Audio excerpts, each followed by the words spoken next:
මගේ diploma causes වල ඉන්නවා. මගේ උපාධීන් හදාරන අපේ ආයතනයේ ඉන්නවා ඒ අලවිකරුවන් සමහර වෙලාවට ඉන්නවා 1.5 මිලියන් මාසයකට හම්බ කරනවා. අපි ඒකයි මම කිව්වේ අලවි වෘත්තිය ගැන මිනිස්සු දන්නේ නැහැ. විශේෂයෙන් නවකීන් දන්නේ නැහැ. ඒකයි මේ වෘත්තියට පිවිසෙන්නේ. මම මෙහෙම අහුවොත් එහෙම what is the most valuable verb in the world? ලෝකේ වටිනාම ක්‍රියාපදය. That is thinking. මගේ ගාව තියෙනවා පොඩි රෝප් එකක්. මම කියනවා මේක අල්ලගත්තට පස්සේ අතාරින්න බෑ. අල්ලගත්තට පස්සේ අතාරින්න බෑ. ඊට පස්සේ මේකට ගැටයක් දාන්න. එතකොට දැන් බලන්නකො හරි පුදුමයි. ජීවිතයේ තියෙන ප්‍රශ්න ඉවහල් වෙනවා අපේ බ්‍රේන් එකේ ක්‍රියේටිවිටි එක වැඩි කරන්න. මම ඔබතුමාගෙන් අහනවා එහෙනම් ප්‍රශ්න හොඳයිද නැද්ද? ආයි ටී-ෂර්ට් එකක් දෙනවා. ඊළඟ කෙනා පුතේ මේක ඔයා විකුණන්න ඕනේ $200. ජයග්‍රාහී දවසක් ද බ්‍රීෆින් බෝඩ් ප්‍රේක්ෂක ඔබ සියලුම දෙනාට ආදරණීය ඔබ අපේ හුස්ම. ඉතින් හුස්ම තියෙනකන් මා හැමදාම සඳහන් කරන විදිහට අපි ඔබට ඊටමත් වටිනා වැදගත් ජීවිතයට වැදගත් වැඩසටහන් රැගෙන එනවා. ඉතින් හැමතිස්සෙම අපිත් එක්ක රැඳී ඉන්න ඔබ වෙනුවෙන්මයි මේ සියලුම වැඩසටහන්. ඉතින් අද දවසේ ඊටමත් ගිය සතියේ පොරොන්දු ආකාරයට ඊටමත් වැදගත් වැඩසටහනක් පුරුදු විදියටම අදත් අපි ඔබට ගෙන එනවා. ඒ පිළිබඳව කතා කරද්දී ජීවිතේට ඊටමත් වැදගත්. ජීවිතයක් සාර්ථක කරගන්න මිනිස්සු කොච්චර වෙහෙස වෙනවද? වෙර දරනවද? ඉතින් මෙවැනි පුද්ගලයන් අපගේ ජීවිත සාර්ථක කරගන්න මොනතරම් උදව් වෙන්න උත්සාහ කරනවද? ජීවිතයක් සාර්ථක කරගන්න ඔවුන් මහඟු සේවාවක් කරනවා. ඔබ දන්න ඔබට සමීප පුරුදු පුද්ගලයෙකු තමයි අදත් අපි මැදිරියට කැඳවා ගන්න ලැබුවේ ඒ ආදරණීය ඔබ වෙනුවෙන්. Asian college of sales and marketing ආයතනයේ අධ්‍යයන අධ්‍යක්ෂක. ලංකාවේ සුප්‍රසිද්ධ අලවි කුසලතා පුහුණු උපදේශක. නායකත්ව හා පුද්ගල හැකියා උපදේශක. සුගත් මුණසිංහ මහත්මයා තමයි අපිත් එක්ක අදත් එකතු වෙන්නේ පුරුදු ආකාරයටම. ආයුබෝවන් කියලා පිළිගන්නවා. ආයුබෝවන්. ඉතින් කොහොමද සුගත් මහත්මයා? හොඳයි. මම ප්‍රථමයෙන්ම ස්තුතිවන්ත වෙනවා ඔබලගේ බ්‍රීෆින් බෝඩ් නාලිකාවට. නැවතත් මගේ වටිනාකම්, මගේ දැනුම ඔබතුමාලා සහ සමාජයත් එක්ක බෙදා හදා ගන්න තෝතැන්නක් වීම සම්බන්ධ. හොඳයි. හැම දෙයක්ම නිසියාකාරව කෙරීගෙන යනවා. අප බලාපොරොත්තු වෙනවා අපිත් එක්ක දිගින් දිගටම අපගේ ආදරණීය ප්‍රේක්ෂකයන් වෙනුවෙන් අනිවාර්යයෙන්ම ඔබ මේ මහඟු සේවාව අපි සේවාවක් විදිහට සලකන්නේ සිදු කරයි කියලා බලාපොරොත්තු වෙනවා. ඒ බලාපොරොත්තුවත් එක්ක සුගත් මහත්මයා අපි දිගින් දිගටම අලෙවිකරණය පිළිබඳවනේ කතා කරේ. මේ අලෙවිකරණය හරහා ජීවිතය සාර්ථක කරගන්නේ කොහොමද? මොකද්ද මේ සඳහා පාවිච්චි කරන ප්‍රධාන නිර්ණායකය?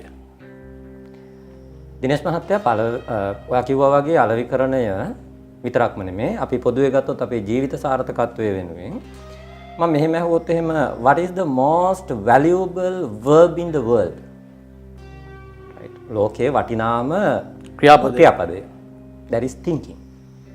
ඒතර මේ thinking එක තමයි හරිම powerful verb එක සහ අපේ සාර්ථකත්වයට බලපාන ප්‍රබලම නිර්ණායකය තමයි thinking. ඒතර මේ thinking එක කොටස් දෙකකට කැඩෙනවා. එකක් තමයි negative වෙන්න පුළුවන්, අනිත් එක තමයි positive වෙන්න පුළුවන්. right? ඒතර අපි නිතරම බලන්න ඕනි positively අපේ thinking එක කොහොමද හදාගන්නේ කියලා. දවසක් පොඩි ළමයෙක් බැලුන් විකුණන මිනිහෙක් ගාවට ගිහිල්ලා බලාගෙන ඉඳලා බැලුන් අහනවා අංකල් මේ රතු පාට බැලුන් එක උඩ යනවද කියලා. අර ගෑස් ෆිල් කරපු බැලුන් ටිකක් තමයි තියාගෙන ඉන්නේ. ඊට පස්සේ මුදලාලි කියනවා darling yes it is moving up. ඊට පස්සේ මේ චූටි ළමයා ආයි චුට්ටක් දිහා බලාගෙන ඉඳලා කියනවා අංකල් අර yellow color බැලුන් එක ඒකත් උඩ යනවද කියලා.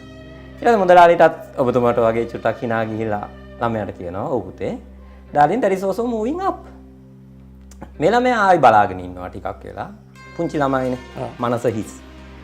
බලන් ඉඳලා ඊට පස්සේ අහනවා uncle that blue color balloon. ඊට පස්සේ අංකල්ට පොඩ්ඩක් කේන්ති යනවා. නමුත් ඉතින් ඒ මුදලාලි තේරුම් ගන්නවා මේ මහත්මයා මේ ළමයිට දොස් කියලා වැඩක් නැහැ නේ. මෙයා හග් කරගෙන කියනවා පුතේ darling color is not the matter but the things inside matters to move up. මම ඒකම උකහා ගන්නවා කෙනෙක්ගේ සාර්ථකත්වයට බලපාන්නේ අභ්‍යන්තරයේ තියෙන දේ. ඒ කියන්නේ බාහිර පෙනුම නෙමෙයි කෙනෙක්ගේ සාර්ථකත්වයට බලපාන්නේ. ඔහු බාහිර පෙනෙන ඇඳුම නෙවෙයි, wallet එකේ තියෙන money එක නෙමෙයි, පාවිච්චි කරන පෑන නෙමෙයි, the things that inside. මොනවාද inside? කාරුණික බව, නිහතමානී බව, නිර්මාණශීලීත්වය, ආකල්ප විශේෂයෙන්, අවංකකම මේවා තමයි පුද්ගලයෙකුගේ සාර්ථකත්වයට ප්‍රබලම බලපාන නිර්ණායකයන්. ඒ කියන්නේ පුද්ගලයෙකු සාර්ථක වීමට අපි කොහොම හරි කීයක් හරි හොයාගෙන අපි මේ බාහිරව ටයි එකක් දාලා බ්ලේසර් එකක් දාලා මේ පිළිවෙලට ඇඳලා ජෙන්ටල්මන් කෙනෙක් වුණාට වැඩක් නැහැ. ඉන්සයිඩ් එකෙන් හැදෙන්න ඕන. අනිවාර්යයෙන්. ඒකනේ ඔබ පවසන්නේ. අනිවාර්යයෙන්. එතකොට සුගත් මහත්මයා මේ අලෙවි කරන සාර්ථකත්වය වගේම ජීවිත සාර්ථකත්වය කියන්නේ ඔය අපි කතා කරමින් ඉන්නේ. මේ අලෙවිකරණය සරලවම කිව්වොත් මොකක්ද? අලෙවිකරණය කියලා කියන්නේ ඇත්තටම නෙගටිව් බිස්නස් එකක්. අපි මුල් වීඩියෝවක අපේ රෙකෝඩින් එක අපි කිව්වා අලෙවිකරණය කියන්නේ රිජෙක්ෂන් බිස්නස් එකක්. එතකොට මම කිව්වා අලෙවි වෘත්තිකට සාර්ථක වෙන්න නම් එහෙනම් අර මම දැන් කිව්වා වගේ ධනාත්මකව චින්තනයක් තමයි අපි හදාගන්න ඕනේ. ඇයි මේක මේ නෙගටිව් බිස්නස් එකක් වෙන්නේ? අපි කොතනින් පටන් ගත්තත් in front of the client එහෙම නැත්නම් prospect ග්‍රාහකයා එපා කියලා තමයි පටන් ගන්න. මේක රිසල්ට් එක තරංගකාරීත්වය. right? එතකොට අනිත් දේ තමයි මේ selling කියලා කියන්නේ confidence මේ අලෙවි වෘත්තිකයාගේ තියෙන confidence එක transfer කරන mechanism එකක්. එතකොට මොකද්ද මේ අලෙවි කරුවා තුල තියෙන confidence එක? පළවෙනි දේ තමයි අලෙවි වෘත්තියට තමන් කොන්ෆිඩන්ස් එන්න ඕනේ. මේක මම අනිවාර්යෙන් කරනවා සහ මේ කිරීම තුළින් මගේ ජීවිතේ ජය ගන්න පුළුවන් මට. දෙවෙනි එක තමයි තමන් විකුණන භාණ්ඩය හෝ සේවාව. භාණ්ඩය හෝ සේවාව. දැන් උදාහරණයක් විදිහට මම මේ පෙන් එක නම් විකුණන්නේ. මේ පෙන් එකට මට ලොකු ෆේත් එකක් තියෙන්න ඕන. This is the best product in the world. ඒ හරහා මට කොන්ෆිඩන්ස් එකක් ඇති වෙනවා. ඒ කොන්ෆිඩන්ස් එක නැතුව අපිට සෙල් කරන්න බෑ. තුන්වෙනි එක තමයි අපි වැඩ කරන ආයතනය. එතකොට මේ ආයතනයේට පක්ෂපාතීත්වය සහ ලොයල්ටි කියලා කියන්නේ ෆේත් එක කියලා කියන්නේ ඒක තියෙන්න ඕනේ ආයතනයේට. අනිත් දේ තමයි තමන් රිපෝට් කරන තමන්ගේ නායකවරයා. මැනේජර් වෙන්න පුළුවන්, සුපර්වයිසර් වෙන්න පුළුවන්, තමන් රිපෝට් කරන කෙනා. එයා කෙරෙහි ලොකු කොන්ෆිඩන්ස් එකක් තියෙන්න ඕනේ. This is my boss. right? මේ ඔක්කොමත් එක්ක ඊටාම ප්‍රබලව බලපාන දේ තමයි තමන්ට තමන් ගැන කොන්ෆිඩන්ස් එකක් තියෙන්න ඕනේ. ඔබතුමා කිව්වා වගේ I can do this. right? එතකොට ඔන්න ඕවත් එක මුසුන වෘත්තියක් තමයි අලෙවි වෘත්තිය කියලා කියන්නේ. සුගත් මහත්මයා අපි දිගින් දිගටම කතා කරනවා මේ කොන්ෆිඩන්ස් නැත්තම් අවංකකම ඒ වගේම මේ වගේ කාරණා කීපයක් දැන් අපි අවශ්‍යයි කියලා කතා කරා ජීවිතයක් සාර්ථක කරගන්න අලෙවියක් සාර්ථක කරගන්න. yes. ඒ වගේම ක්‍රියේටිවිටි නිර්මාණශීලීත්වය බලපාන්නේ නැද්ද? අලෙවිකරණය වගේම ජීවිතත් සාර්ථක කරගන්න. අති ප්‍රබලවම බලපානවා. එතකොට මේ නිර්මාණශීලීත්වය කියන්නේ මොකක්ද කියලා අපි ඉස්සෙල්ලා බලමු. ඊට පස්සේ අපි කතා කරමු කොහොමද මේක ජීවිතේට සාර්ථක වෙන්නේ කියලා. right? නිර්මාණශීලීත්වය කියලා කියන්නේ මම දිනේෂ් මහත්මයාට කියනවා ඔබතුමාගේ දකුණු අත මේ විදිහට දික් කරන්න. මම ඔබතුමාට කියනවා මෙතනින් කරකවන්නේ නැතුව මේ පාම් එක අත්ල මේ ඉන්න පොසිෂන් එකේම ඉන්න ගමන් මේ අතට හරවන්න කියලා. shall we try? අපහසුයි එහෙම කරන්න බෑනේ. අපහසුයි. එතකොට දැන් අපි මෙහෙම අත තියාගෙන අපි කල්පනා කරනවා. කොහොමද මේක කරන්නේ? කොහොමද මේක කරන්නේ? right? එතකොට අපිට අදහසක් එනවා කන්ඩිෂන් එක මොකද්ද? මෙතනින් කරකවන්න බෑ. අපි දෙන්නම කරමු. අත අපි මෙතෙන්ද ගන්නවා. right? ඊට පස්සේ අත අපි මෙතෙන්ද ගන්නවා. ඊට පස්සේ අත මෙතෙන්ද ගන්නවා අපි. ඊට පස්සේ අපි මෙතෙන්ද ගන්නවා අත. ඊට පස්සේ අපි මෙතෙන්ද ගන්නවා. දැන් අපි ඉස්සරහට දානවා අත. see what happen? right? ඒක තමයි නිර්මාණශීලීත්වය කියලා කියන්නේ. ඇත්තටම ඔබතුමා මොකද්ද අපි කරේ? මං කිව්වේ මෙතනින් කරකවන්න එපා කියලා. අපි නිර්මාණශීලී වුණා මෙතනින් කරකවන්න. that is what happened. විකල්පයක් බැලුවා. විකල්පයක්. yes. right? ඒක තමයි නිර්මාණශීලී. ඒක තමයි අපි හිතනවා අපි box එකෙන් එළියේ. right? ඒතර මම තවත් චූටි දෙයක් කියන්නම්. මගේ ගාව තියෙනවා පොඩි රෝප් එකක්. මම කියනවා මේක අල්ලගත්තට පස්සේ අතාරින්න බෑ. අල්ලගත්තට පස්සේ අතාරින්න බෑ. ඊට පස්සේ මේකට ගැටයක් දාන්න කියලා. මම සාමාන්‍යයෙන් මගේ පුහුණු වැඩමුළුවන් වල මම කරන ඇක්ටිවිටි එක. ගොඩාක් අය මෙතනින් අල්ලගෙන මේක ඉතින් try කරනවා. right මේක අල්ලගත්තට පස්සේ අතාරින්න බෑ කිව්වහම එහෙනම් අපි දන්නවා මේක අල්ලගන්න ඕනේ ගැටයක් කොහේ හරි තියෙන විදිහට. නේ? ඉතින් ගොඩාක් අය හරි අපහසුතාවයටපත් වෙනවා කොහොමද මේක කරන්නේ කියලා. හැබැයි බොහොම අතලොස්සක් නිර්මාණශීලී වෙනවා මේ අන්ත දෙක අල්ලගන්න මේ විදියට. right මේ විදියට අල්ලගත්තාම ඒක අපි ඔහොම දිගාර ගමන් අතරට ගැටයක් ඇති වෙනවා. ඉතින් නිර්මාණශීලීත්වය කියලා කියන්නේ ඇත්තට හරි සරලයි. නමුත් මේ නිර්මාණශීලීත්වය තමයි අපි ජීවිතේ ඉස්සරහට ගෙනියන්නේ. නිර්මාණශීලීත්වය අපි ලබා ගත්තා කියන්නකෝ. නිර්මාණශීලීත්වය ලබා ගන්නවා කියන්නේ අපිට නිකම්ම විකල්ප පෑදෙනවානේ. අනිවාර්යයෙන්. දැන් ඒකනේ ඔය දේ මෙතනත් උනේ ඒකයි. අර ක්‍රියාකාරකම් දෙකෙන්ම උනේ ඒකනේ. නිර්මාණශීලී වුණා ඒ ඇක්ටිවිටි එක කරන්න ඒ ක්‍රියාකාරකම කරන්න මේ විකල්ප පෑදුනා. මම දිනේෂ් මහත්මයාට කියන්නම් ඇත්තටම අපේ හියුමන් බ්‍රේන් එකේ ක්‍රියේටිවිටි එක කොහොමද ඉම්ප්‍රූව් වෙන්නේ? ප්‍රධාන කරුණු තුනයි බලපාන. එකක් තමයි අපේ ජීවිතයේ තියෙන ප්‍රශ්න. ඕකේ. ඒකට දැන් බලන්නකො හරි පුදුමයි. ජීවිතයේ තියෙන ප්‍රශ්න ඉවහල් වෙනවා අපේ බ්‍රේන් එකේ ක්‍රියේටිවිටි එක වැඩි කරන්න. මම ඔබතුමාගෙන් අහනවා එහෙනම් ප්‍රශ්න හොඳයිද නැද්ද? හොඳයි. හොඳයි. අනිවාර්යයෙන්ම. මොකද අපි ලෝකේ බැලුවොත් එහෙම ප්‍රශ්න වැඩියෙන් තිබ්බයි තමයි ලෝකෙ ඉහළින් ඉන්නේ. අභියෝග වලට වැඩියෙන්ම මුහුණ දුන්න කට්ටිය තමයි. ඉතින් ප්‍රශ්න හොඳයි. ඒක තමයි පළවෙනි දේ. අපේ හියුමන් බ්‍රේන් එකේ ක්‍රියේටිවිටි එක වැඩි වෙන්න පළවෙනිම දේ තමයි ප්‍රොබ්ලම්ස්. දෙක ගෝල්. ඒ කියන්නේ අර ප්‍රශ්න ගැන කතා කරානේ. ප්‍රශ්නයක් කියන්නේ අපි ඒකට විසඳුමක් හොයන්න පෙළඹවීම. ඒකයි ඔබ කියන්නේ. අනිවාර්යයෙන්. විශ්වය අපට ප්‍රශ්න ගොඩාක් දීලා තියෙනවා. විසඳන්නේ විසඳීම තුලින් අපේ ජීවිතය සාර්ථක වෙනවා. ඉතින් විසඳන්න නිර්මාණශීලී වෙන්න ඕනේ. අපි ක්‍රියාකාරකමකට පෙළඹෙනවා. යම්කිසි දෙයක් හොයන්න පෙළඹෙනවා.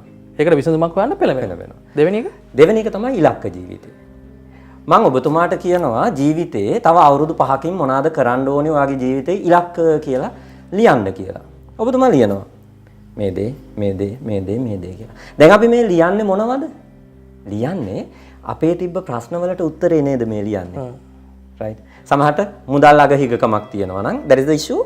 then අපි කියන අවුරුද්දක් ඇතුළත මගේ average income එක මම මෙතෙන්ද ගන්න ඕනි. මට වාහනයක් නැහැ. ඔයාගේ ඉලක්කය තියාගන්නවා. දැන් ප්‍රශ්නේ තමයි වාහනයක් නැහැ. ඔයා ඉලක්කගත වෙනවා වාහනයක් ගන්න. එහෙනම් අපි ඉලක්ක කියලා ලියන්නේ මේ ප්‍රශ්නෙට උත්තරේ. තුන්වෙනි දේ තමයි focused question කියන එක. මොකද්ද මේ focused questions කියලා කියන්නේ? දැන් මම අර වෙලාවේ මෙතනින් කරකවන්නේ නැතුව හරවන්න කිව්වහම අපි කල්පනා කරනවා කොහොමද කරන්නේ that is focus questions. ප්‍රශ්නේ තියෙනවා උත්තරේ ඉලක්කය තියෙනවා තුන්වෙනි එක තමයි මේ ඉලක්කයට යන්න අපි විසින් අහගන්න questioning ප්‍රශ්න. මෙන්න මේ කරුණු තුන තමයි human brain එකේ creativity එක වැඩි කරන්නේ. ඒ ප්‍රශ්න තුනට පිළිතුරු හොයනවා කියන්නේ නිකම්ම නිර්මාණශීලීත්වය ඇවිල්ලා. දිනේෂ් මහත්මයා දැන් මම ඒක දැන් චූටි ක්‍රියාකාරකම් දෙකක් එක මම මේ නිර්මාණශීලීත්වය කියන්නේ මොකක්ද කියලා පැහැදිලි කරානේ. හරි ලස්සන කතාවක් මේක කොහොමද ප්‍රායෝගික ජීවිතයට එන්නේ. මයිකල් කියලා ළමයෙක් ඉන්නවා. මේ මයිකල් කියන ළමයාට එයාගේ තාත්තා ටී-ෂර්ට් එකක් දීලා අහනවා පුතේ මේක කීයක් වටිනවද කියලා. ඊට පස්සේ මයිකල් බලන් ඉඳලා කියනවා තාත්තේ මේක $1 එකක්. මේ තාත්තා හරිම බුද්ධිමත් හරි වයිස් ෆාදර් කෙනෙක්. මේ තාත්තා කියනවා පුතේ එහෙනම් ඔයා ඔක විකුණන්න අපි අලවිකරණයනේ මගේ සබ්ජෙක්ට් එක. මේක විකුණන්න $2 වලට කියලා. මේ පුතාව කල්පනා කරනවා කොහොමද මම මේක කරන්නේ focus questions. මෙයා මොනවද කරන්නේ හොඳට මේක වොෂ් කරලා හොඳට අයන් කරලා පැක් කරගෙන මෙයා පැය ගාණක් මහන්සි වෙලා ලාබයි ටී-ෂර්ට් එකක් කියලා මෙයා විකුණනවා. කීයද $2 වලට. $2 වලට විකුණලා මෙයා තාත්තා ගාවට දුවගෙන යනවා කියනවා ඩඩා I did it. තාත්තා හරි සතුටුයි. ඊට පස්සේ පුතේ කියනවා you are great. ඊට පස්සේ තාත්තාත් හරි බුද්ධිමත්. තාත්තා ආයෙත් ටී-ෂර්ට් එකක් පෙන්නලා කියනවා පුතේ දැන් ඔයා මේක විකුණන්න ඕන $20 වලට. ඉස්සලා $2 නේ කිව්වේ $20. දැන් පුතා කල්පනා කරනවා. මම ඔන්න ආයෙත් අපි කතා කරනවා මේ කල්පනා කරනවා කියන්නේ ක්‍රියේටිවිටි එක. right. එතකොට කෙනෙක්ට සාර්ථක වෙන්න ඔහේ එන දේවල් කරා කියලා හරියන්නේ නැහැ. මෙයා හොඳට කල්පනා කරලා මෙයාට අදහසක් එනවා. මෙයා කරන්නේ මොකද්ද? ගන්නවා මිකී මවුස් ස්ටිකර් එකක්. අලවනවා ටී-ෂර්ට් එකේ ෆ්‍රන්ට් සයිඩ් එකේ. අලවලා මෙයා යනවා ස්කූල් එකක් ගාවට චූටි ළමයි ස්ටඩි කරන. ප්‍රයිමරි සෙක්ෂන් එකක්. ගාවට ගිහිල්ලා හරියටම ඉස්කෝලේ ඇරෙන වෙලාවට මේ ටී-ෂර්ට් එක පෙන්නලා කියනවා I have the Mickey Mouse t-shirt කාටද ඕනේ කිව්වහම දරුවෝ පොර කනවා. දරුවෝ parents ලට කියනවා Dad I like Mickey Mouse I want to buy this t-shirt කියලා. එක තාත්තෙක් ඇවිල්ලා අහනවා එයාගෙන් how much is it? $20 then $20 දීලා t-shirt එක ගන්නවා. පුතාට හරි සතුටුයි. මයිකල් දුවගෙන ගිහින් තාත්තට කියනවා තාත්තේ I did it. තාත්තා අතහරින්නේ නැහැ. තාත්තා හරිම බුද්ධිමත්. එයාගේ ඔළුව අත ගාලා පුතේ ඔයා ෂෝක් කියලා ඉන්ස්පයර් කරලා ආයි ටී-ෂර්ට් එකක් දෙනවා. දීලා කියනවා පුතේ මේක ඔයා විකුණන්න ඕනේ $200 වලට. පුතා දැන් කල්පනා කරනවා දවස් ගණන් කරනවා කොහොමද මම මේක $200 වලට විකුණන්නේ කියලා. ඊට පස්සේ එයාට ආරංචි වෙනවා බොලිවුඩ් ඇක්ටර් කෙනෙක් එනවයි සිටි එකට. මේ ටී-ෂර්ට් එක අරගෙන සෙනග අතරින් මෙයා තෙරපිලා ගිහිල්ලා මිනිස්සු අතරින් ටී-ෂර්ට් එක අර බොලිවුඩ් ඇක්ටර් ගාවට පෙන්නලා please madam put your signature කියලා. ඊට පස්සේ අපි දැකලා තියෙනවා බොහොම ප්‍රසිද්ධ චරිත ගාවට ගිහිල්ලා මෙයා මොනවද කරන්නේ පෙන් එක අරගෙන එයාගේ සිග්නේචර් එක තියෙනවා. මෙයා හරිම ආඩම්බරයි. දැන් මෙයා එළියට එනවා මට අර බොලිවුඩ් ඇක්ටර්ගේ ඔරිජිනල් සිග්නේචර් එක තියෙන ටී-ෂර්ට් එක තියෙනවා. දැන් මිනිස්සු පොර කරනවා මේක ගන්න. සමහරව ඔෆර් කරනවා $500, සමහරව ඔෆර් කරනවා $1000, සමහරව ඔෆර් කරනවා $1500. අන්තිමේ $2000 වලට මේ ටී-ෂර්ට් එක විකුණනවා. තාත්තා ගාවට දුවගෙන ගිහිල්ලා කියනවා පුතා Dad I did it කියලා. තාත්තා කියනවා ඔළුව අත ගාලා මයිකල් ඔයා ලෝකේ ලොකු පෙරලියක් කරයි කියලා. ඔයා හරිම ජීනියස්. ඔයා ලොකු පෙරලියක් කරයි කියලා. මේක ඇත්ත කතාවක් දිනේෂ් මහත්තයා. ඒ කවුරුත් නෙමේ මයිකල් ජෝඩාන්. ඒ කියන්නේ ලෝකේ ඉන්න අති ප්‍රබල ක්‍රීඩකයෙක්. මයිකල් ජෝඩාන්. ඒ කියන්නේ එතනදී අවස්ථා 3-4ක් මෙයා අලෙවිකරණයේ යෙදෙනවනේ. එයාට එන අභියෝගය තමයි අර තාත්තා දෙන්නේ. මේ තාත්තා දෙන අභියෝගයට එයා හොයන්නේ පිළිතුරක්. මේ කොළුව හොයන්නේ පිළිතුරක්. ඒ පිළිතුර නිර්මාණශීලීව ඔහු ලබා ගන්නවා. නිර්මාණශීලීත්වය හරහා අලෙවිකරණය සාර්ථක කරගන්න. ඔයා හිතලා බලන්න ඔබතුමා මාව ඉන්ට්‍රොඩියුස් කරද්දී හැමතිස්සෙම අලවිවෘති වෘතිකයා. මට කියන්න කවුද අලවිවෘතිය නොකරන්නේ? පොලිටිෂියන්ස්ලා ගන්න. they do marketing, sales. අපි හැම කෙනෙක්ම ගර්ල්ෆ්‍රෙන්ඩ් බොයිෆ්‍රෙන්ඩ් ගන්න, හස්බන්ඩ් වයිෆ් ගන්න, අම්මා තාත්තා ගන්න. අපි ඇක්ටර්ස්ලා ගන්න. ඇක්ටර්ස්ලා ගන්න. we do sales and marketing. ඒක බැරි කෙනා තමයි අපි දැකලා තියෙනවා දිනේෂ් මහත්මයා ඔබතුමාට අසනීපයක් වුණා. ඔබතුමා පවුලේ වෛද්‍යවරයා කියලා කෙනෙක් ගාවට යනවා. ඔබතුමා වෛද්‍යවරු කී දෙනෙක් පහු කරලාද යන්නේ? ඒ වෛද්‍යවරුන්ටත් තියෙන්නේ same degree එකනේ. as example MBBS කියමු. same qualification එක. same treatment. ඇයි ඔයා පවුලේ වෛද්‍යවරයා හොයාගෙන යන්නේ? ඒ වෛද්‍යවරයා marketing courses කරලා නැහැ. නමුත් එයාගේ ඇඟේ තියෙන මේ sales and marketing how to satisfy my customer. that is marketing. එතකොට සුගත් මහත්මයා අලෙවිකරණයයි ක්‍රියාකාරකමයි එකට බැඳිලාද තියෙන්නේ. මේ සම්බන්ධතාවයක් තියෙනවා. ඔබතුමා හොඳ පැහැදිලි මගේ අලෙවි වෘත්තිකයන් නිතර අහන ප්‍රශ්නයක්. මම ඒගොල්ලන්ටත් කියන්නේ sales කියලා කියන්නේ activity based වෘත්තියක්. මේක ඇක්ටිවිටි එකත් එක්ක කියන්නේ ක්‍රියාකාරකම් මත තමයි පදනම් වෙලා තියෙන්නේ. අපි කොච්චර අපේ ප්‍රසන්ටේෂන්ස් කරනවද අපි ඒක සේල්ස් වල කතා කරනවා සේල්ස් ප්‍රසන්ටේෂන්ස් කියලා. කොච්චර දුරට සේල්ස් ප්‍රසන්ටේෂන්ස් කරනවද ඒ මත අපේ අලෙවි සාර්ථකත්වයට යන්න පුළුවන්. ඔබතුමා කිව්වා වාගේ the secret behind the sales success is the activities. ආදරණීය ප්‍රේක්ෂක ඔබට නිර්මාණශීලීත්වය ජීවිතේට කොච්චර වැදගත්ද?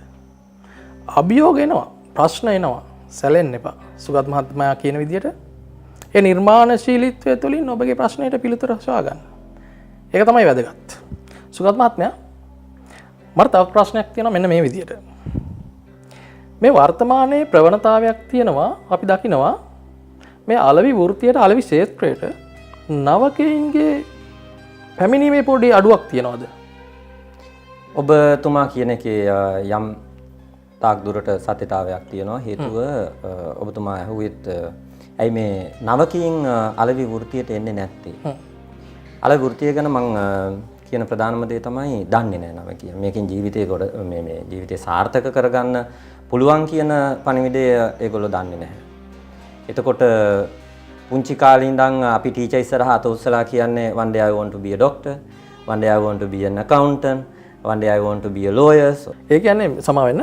ඒ කියන්නේ එහෙම අපි පාසලේදී එහෙම අත උස්සලා අපි කියන්නේ එහෙම අදහසක් නැතුවනේ ඇත්තටම. Yes. ටාගට් එකක් ඉලක්කයක් ඒ මොකුත් නැහැ. නිකන් අර කියන්න ඕන හින්දා කියනවා මෙහෙම වෙනවා කියලා. ඔව්. අපි මේ අලෙවි වෘත්තිය තුලින් අපිට එහෙම ජීවිතේ සාර්ථක කරගන්න පුළුවන් කියන දේ ගැන අවබෝධයක් නැහැ. අනිත් දේ තමයි අපේ සමාජය ගත්තොත් ගොඩක් දුරට අලෙවි වෘත්තිකයා කියන ඒ වෘත්තිය එච්චරම අපි කියන්නේ රෙස්පෙක්ට් කරන සුළු තත්වයකට පත් වෙලා නැහැ.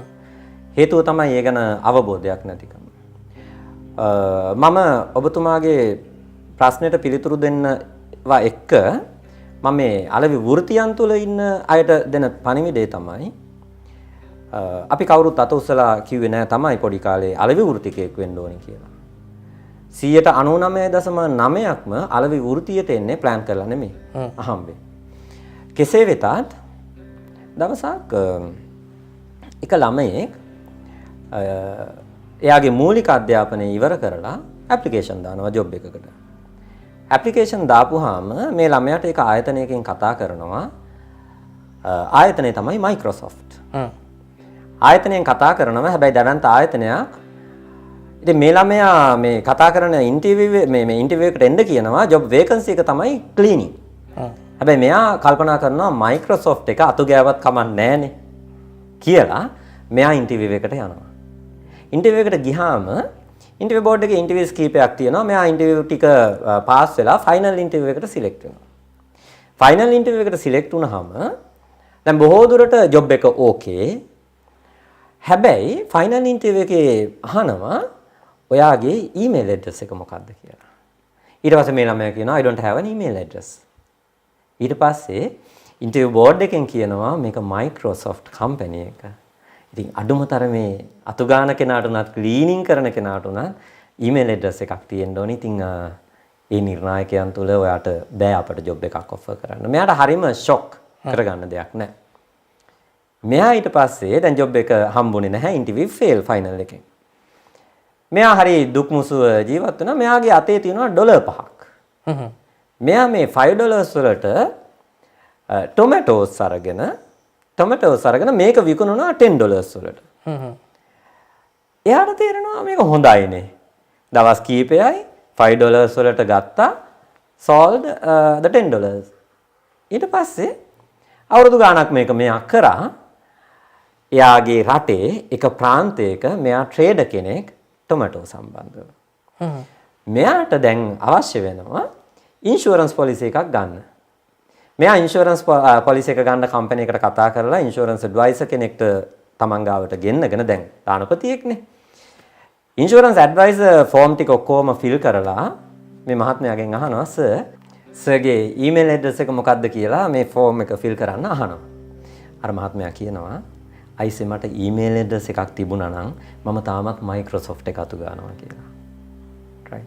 ඒ වගේ මම අපේ අලෙවි වෘත්තිකයන්ට විශේෂයෙන් ආධුනිකයන්ට කියන්නේ සමහර දේවල් අපිට හිතෙන නැති ජීවිතේ හම්බුන්නේ නැහැ I am so unlucky කියලා. එහෙම හිතන්න එපා. සමහර දේවල් අපිට ජීවිතේට ළඟා වුණේ හෝන වුණේ යම්කිසි හේතුවක් උඩ. ඔය කතාව කියද්දි මට එක දෙයක් මතක් වෙනවා. අපගේ යම් ආගම් තුලත් ඔය මේ අලෙවිකරණය උගන්වලා තියෙනවා මට හිතෙන විදිහට. බෞද්ධ ආගමේ උදාහරණයක් විදිහට අර මීකුණේ කතාව බහලා ඇති. එතනත් ඔය ආදන්නවා හොඳටම නිර්මාණශීලීත්වය තමයි මේ පුද්ගලයා ඉදිරියට ගෙනියන්නේ. ඒක හරි. ඉතින් අපි අර නිර්මාණශීලීත්වයට එන්නේ නැහැ.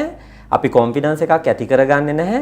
අපි හිතනවා අයියෝ මට මේකද කරන්න සිද්ධ වුණේ කියලා. ඒ කියන්නේ දැන් ඔය ඇති කරගන්නේ නැහැ කියලා කියනවනේ. කොන්ෆිඩන්ස් එකක්, පොසිටිව් තින්කින් ඒක මොකුත් ඇති කරගන්නේ නැහැ.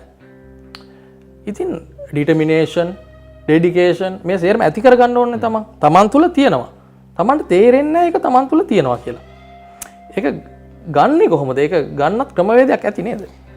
මං අර කලින් අවස්ථාවක කිව්වා නිර්මාණශීලීත්වයට ප්‍රබලවම බලපාන දෙයක් තමයි ඉලක්ක, ජීවිත ඉලක්ක කියන එක. එතනින් තමයි ඒක ඉස්මතු වෙන්නේ. හැබැයි දිනේෂ් මහත්මයා අහලා තියෙනවා we become our associates. අපිපත් වෙන්නේ අපි ආශ්‍රය කරන අය. අන්න ඒක තමයි. ඒක ඉතාමත් වැදගත්. ඒක ඉතාමත් වැදගත්. මොකද අලවි වෘතියට ආවහම අලවි වෘතිය ගැන සමාජය වෙන්න පුළුවන්, අපි ආශ්‍රය කරන අය වෙන්න පුළුවන්. හරි ධනාත්මක දෙයක් නෙමෙයිනේ තියෙන්නේ. අයියෝ සේස්ද කරන්න කියලා වගේ දෙයක් නේ අහන්නේ. එතනින් එයාව ඩිස්ටර්බ් වෙනවා. ඒක හරි ප්‍රබලව බලපාන ඔබතුමා කිව්වා වගේ වෘතිය තුල ඉදිරියට යන්න. ඉතින් මම කියන්නේ එහෙම එක ගන්න එපා. මට මේ ළඟදී ඔබතුමා නිකමට මට කියන්න සාමාන්‍යයෙන් ආයතනයක අලවි වෘතිකයෙක් කීයක් විතර හම්බ කරනවද? ඒ කියන්නේ දවසකටද මාසෙකටද? නෑ සාමාන්‍යයෙන් අපි මේ වේතනයක් ගන්න මාසිකනේ. මාසිකව. නිකමට හිතමු මාසෙකට කීයක් වගේ හම්බ කරනවද කියලා. අලවි වෘතියක්. අලවි මේ රැක් මොකද්ද? වෘතිය. වෘතියෙන් වෘතියට ඒක වෙනස් වෙනවා. දල වශයෙන් මගේ ඩිප්ලෝමා කෝසස් වල ඉන්නවා. මගේ උපාධීන් හදාරන අපේ ආයතනයේ ඉන්නවා ඒ අලවිකරුවන් සමහර වෙලාවට ඉන්නවා 1.5 මිලියන් මාසයකට හම්බ කරන අය. අපි ඒකයි මම කිව්වේ අලවි වෘතිය ගැන මිනිස්සු දන්නේ නැහැ. විශේෂයෙන් නවකීන් දන්නේ නැහැ. ඒකයි මේ වෘතියට පිවිසෙන්නේ. ඒක තමයි. දැන් ලංකාව තුල අපි ගත්තොත් එහෙම වැඩි ප්‍රවණතාවයක් තියෙන්නේ රජයේ රැකියාව. රජයේ රැකියාව ඉල්ලගෙන තමයි මිනිසුන් මේ ජනතාව සිසුන් මේ එළියට එන්නේ. දේශපාලඥයන් පිටිපස්සේ යන්නේ රජයේ රැකියාවක් ඉල්ලගෙන. නමුත් මේ අලවිකරණයට පිවිසෙන්නේ නැහැ. පිවිසීමේ අඩු ප්‍රවණතාවයක් තමයි තියෙන්නේ. අපි බලන්න ජාතියක් විදියට දිනේෂ් මහත්මයා ඇයි අලුතෙන් යුනිවර්සිටි ගියාම ඒ අවසාන වෙද්දී එහෙම නැත්නම් ඒ ලෙවල් වගේ අවස්ථාවක වෙන්න පුළුවන් ඇයි අපි රජයේ රැකියාවක් හොයන්නේ? අපි දැන් ඒක අවුරුදු 25න් කියන්නකො. අවුරුදු 25න්ම අපි හිතලා ඉවරයි 55න් පස්සේ මට රිටයර්මන්ට් එකක් එනවා කියන එකට අවුරුදු 25 ඉඳන් අවුරුදු 55ක් වෙනකන් හරි ලිමිටඩ් විදියට ජීවත් වෙනවා. ඔයා නිකමට හිතන්න මම කිව්වා සමහර අලවි වෘත්තිකයන් ඉන්නවා 1.5 මිලියන් මන්ත්ලි earn කරන. ඒ වගේ කෙනෙකුට අවුරුදු 55න් පස්සේ අමුතුවෙන් ගවර්න්මන්ට් එකෙන් රිටයර්මන්ට් එකක් ඕනේද? ආකල්ප. එයාගේ අනාගතය එයා හදාගෙන ඉවරයි. අවසාන ජීවිතයේ අවසාන කාලයේ සතුටින් ගෙවන්න එයා ප්ලෑන් කරගෙන ඒ වගේම එය සාර්ථක කරගෙනත් ඉවරයි ඒ වෙද්දී. ඒකනේ රහස. නමුත් අද සමාජයේ බොහෝ අය රජයේ රැකියාවලට යොමු වෙනවා. අලෙවිකරණය අතහැරලා. නමුත් යම් ප්‍රවණතාවයක් මට හිතෙන විදිහට දැන් නම් තියෙනවා මේ නවක පරපුරේ අලෙවිකරණය සම්බන්ධයෙන්. මොකද බිස්නස් එකක් කරොත් අද සමාජය අපිට ඇහෙන දේවල් බිස්නස් එකක් කරොත් අපිට සාර්ථක වෙන්න පුළුවන්. මට වාහනයක් ගන්න පුළුවන්. අන්න ඒ වගේ මට ඉඩමක් ගන්න පුළුවන්. ඒ වගේ ප්‍රවණතාවයක් තියෙනවා ඔබ දැකලා ඇති. අපි ASEAN College of Sales and Marketing ආයතනයේ ලොකු උත්සාහයක යෙදෙනවා මේ තරුණ young crowd එක මේ අලෙවිකරණය සම්බන්ධව යම් සුදුසුකමක් ලබා දීලා වෘත්තිමය තත්වයට පත් කරන්න ඇත්තටම. ඒ කියන්නේ පිළිගත්තු ලංකාවේ හෝ ලෝකයේ පිළිගත්තු සර්ටිෆිකේට් එකක් ඔබතුමාලා ලබා දෙනවද? ප්‍රැක්ටිකල් නොලෙජ් එක වගේම. අපේ ආයතනය අලෙවි වෘත්තිකයාට ප්‍රායෝගික සහ සිද්ධාන්ත අධ්‍යයනය තුළින් ඒ අලෙවි වෘත්තිකයා යම් වෘත්තීමය මට්ටමකට ගෙන ඒම තමයි අපේ ආයතනයෙන් ඇත්තටම වෙන්නේ. ඒ සාර්ථකයි කියලා ඔබ හිතනවද? ගොඩක් සාර්ථකයි. මැලේසියාවේ තියෙනවා ACI යුනිවර්සිටි කියලා ඒ යුනිවර්සිටි එක අපිත් එක්ක අත්වැල් බැඳ ගත්තා. අපේ ඩිප්ලෝමා පාඨමාලාව නිම කිරීමෙන් පස්සේ ඒ වෘත්තිකයන්ට අවුරුදු 3කට 5කට වගේ එක්ස්පීරියන්ස් තියෙනවා නම් ඒගොල්ලෝ MBA එක ඔෆර් කරනවා අපි නිලධාරීන්ට එහෙම නැත්නම් අපි සිසුන්ට. ඒ අති සාර්ථකයි. සුගත් මහත්මයා අලෙවිකරණය ගැන කතා කරද්දී විෂන් බෝඩ්. මොකද්ද මේ විෂන් බෝඩ් කියලා කියන්නේ? ඇත්තටම මේක ඊටාම පුළුල් පරාසයක් තුල කතා කරන්න පුළුවන් දෙයක්. ඒ වගේම මේක හරිම මනෝවිද්‍යාත්මකයි. විෂන් බෝඩ් කියලා කියන්නේ අපි ඇත්තටම ඉදිරියට තල්ලු කරන්නේ අපේ උඩු සිත නෙමෙයි යටි සිත. කොන්ෂස් මයින්ඩ් එක නෙමෙයි අන්කොන්ෂස්. විෂන් බෝඩ් එකක් කියලා කියන්නේ අපේ අන්කොන්ෂස් එකට එහෙම නැත්නම් අපේ යටි සිතට යම් පණිවිඩයක් යවන මෙකැනිසම් එකක්. අපේ අලෙවි වෘත්තියට විතරක් නෙමෙයි ඕනම කෙනෙක්ගේ සාර්ථකත්වයට මේක අති ප්‍රබලව බලපාන දෙයක්. මේක අපි විෂන් බෝඩ් එහෙම නැත්නම් කොලාජ් එකක් කියලා කියනවා. විදියට අපි කතා කරේ නැති වුණාට මේක පැරැන්නෝ ඊටාම සාර්ථකව ජීවිතයට උකහා ගත්ත තැන් තියෙනවා. සාමාන්‍යයෙන් දිනේෂ් මහත්මයා දන්නවා විවාහ වුණාට පස්සේ ඕනම යුවලක් තමන්ගේ බිලින්දාව පිළිසිඳ ගන්න අවස්ථා මම කියන්නේ මෙරිකරාට පස්සේ දරු පැටියෙක් හදා ගන්නවයි කියන සිතුවිල්ල ආවට පස්සේ මූලිකවම කරන දේ තමයි එයාගේ බෙඩ් එක ඉස්සරහා චූටි දරු පැටියෙක්ගේ ලස්සන ඉමේජ් එකක් ෆොටෝ එකක් ඡායාරූපයක් ෆොටෝ එක තිබ්බට බබා හම්බෙන්නේ නැහැ කියලා අපි හොඳටම දන්නවා. නමුත් එතනදී ඒ sannivedanaya කරගන්න අපි අපේ අන්කොන්ෂස් එකත් එක්කලා මට මේ වගේ ලස්සන සිඟිත්තෙක් ඕනේ කියලා. ඒ කියන්නේ කෙටියෙන්ම ගත්තොත් එහෙම අර නිතරම මේ මෙනෙහි කිරීමක්ද? චිත්ත රූප මැවීමක්. මෙඩිටේෂන් එකක් වගේ දෙයක. yes. මම මගේ අලෙවි වෘත්තිකයන්ට කියන දේ තමයි අපි නිතරම නිින්දට යන්න ඉස්සෙල්ලා මේ විෂන් බෝඩ් එකත් එක්ක ජීවත් වෙන්න ඕනේ. විෂන් බෝඩ් එක එතකොට අදහසක් ආවා මොකක් වගේද කියලා. චිත්ත රූප මවන්න හදාගත්ත මෙටීරියලයිස් කරගත්ත ඩොකියුමන්ට් එකක්. අපි බලමු මේක කොහොමද මේ අලෙවි වෘත්තියට බලපාන්නේ කියලා. අලෙවිකරණයට. අලෙවි වෘත්තිකයා මං කිව්වා නිතරම ස්ට්‍රෙස් එකේ තමයි ඉන්නේ. නිතරම රිජෙක්ෂන් බිස්නස් එකක ඉන්නේ. අපි කතා කරා ඇසෝසියේෂන් එකේ ඉන්නේ නිතරම නෙගටිව්ස්. එතකොට අවුරුදු 5කින් අවුරුදු 10කකින් ඒ වගේ මේකට කියනවා අපි short term, middle term and long term. තමන්ගේ ඉලක්ක ටික යම්කිසි කොලයකට right අපි දාගන්නවා. මේක දාගන්නේ මේ ලියනවා විතරක් නෙමෙයි. රූප සටහන් ආශ්‍රිතව. මේක අපි ඒරියාස් 5කට කඩා ගන්න ඕනේ ජීවිතේ. එකක් තමයි financial goals, එකක් තමයි business goals, එකක් තමයි family goals. family goals කියලා කියන්නේ අපි දරුවන් එක්ක සහෝදර සහෝදරියන් එක්ක තමන්ගේ අම්මා තාත්තත් එක්ක මොනවාද මේ අවුරුද්දේ කරන්නේ අවුරුදු 3කින් මොනවාද කරන්නේ that is family goals right ඊට අමතරව finance goal මුදල් පරිහරණයත් එක්ක ඒත් එක්කම අපිට තියෙන්න ඕනි තව spiritual goals ආගම දහමත් එක්ක අපි මොනවාද කරන්නේ එතකොට මේ පැතිකඩ වලට ගොඩනගාගත්ත දේ අපි materialize කරලා තියෙනවා උදාහරණයක් මම කියනවා family goals මම ගයක් හදනවා ලස්සන ගේක හරි පින්තූරයක් ලස්සනට එක පේස්ට් කරලා ඒක යටින් මම මේ වෙලාවේ මේ දවස් වෙද්දි මම මෙච්චරක් වටිනා ගයක් හදනවාමයි එතකොට අපි විෂන් බෝඩ් හදද්දී බලාපොරොත්තු වෙනවා නෑ මම මේක කරනවාමයි. ඇයි යටිසිත හොඳ නරක අඳුරන්නේ යටිසිත ඇක්ට් කරන්නේ උඩු සිතින් දෙන කමාන්ඩ් එකට. නිකමට හිතන්න අපි පොදුවේ දන්නවා ගාන්ධිතුමා වගේ කෙනෙකුට වෙඩි තියන එක හොඳ නෑ කියලා. නමුත් වෙඩි තිබ්බ කෙනා යටිසිතට තමයි කියන්නේ ගාන්ධිතුමා විනාශ කරන්න ඕනි නැති කරන්න ඕනි. උඩු සිතින් දන්නවා මෙයා හොඳයි කියලා. හොඳයි. උඩු සිත ඕවර්කම් කරගෙන යා යටි සිතට කමාන්ඩ් එකක් දෙනවා මට මේක කරන්න ඕනි. එතකොට මොනවාද? යටි සිත අදහස දෙනවා. හරි එහෙනම් ගාන්ධිතුමා අහවල් තැනට එනවා. ඔයා මල් මාලයක් දාන්න යන්න. ඔයාට ලම් වෙනවා. ඔයාට ෂූට් කරන්න පුළුවන් කියලා. එතකොට ඔබතුමාට මම එක්සැම්පල් එකකින් කිව්වේ මේ යටි සිත කොහොමද අපිව ඉදිරියට තල්ලු කරන්නේ කියලා. එයා අඳුරන්නේ හොඳ නරක. ඒ කියන්නේ යටි සිත හොඳ වෙනුවෙන් පාවිච්චි කරන්නත් පුළුවන් නරක වෙනුවෙන් පාවිච්චි කරන්නත් පුළුවන්. එතකොට විෂන් බෝඩ් එකේදී ඔබතුමා හොඳ තැනකට ආවා. විෂන් බෝඩ් එක අපේ ජීවිතයේ අනාගතය ගැන තියෙන්නේ හොඳ දෙයක්. අපි උඩු සිතින් ඒක යටි සිතට දෙනවා. විෂන් බෝඩ් එකත් එක්ක වෙන තව දෙයක් තමයි law of attraction කියන එක. මේ විශ්වය තුල අපි මැග්නට් එකක්. අපේ මේ බොඩි එක නිතරම චලනය වීමක් වෙන්නේ. මම නිකමට අහනවා. දිනේෂ් මහත්මයා අපි දැන් මේ AC room එකකනේ ඉන්නේ. මෙතෙන්ද පොඩ්ඩක් අත තියලා බලන්න මෙහෙම.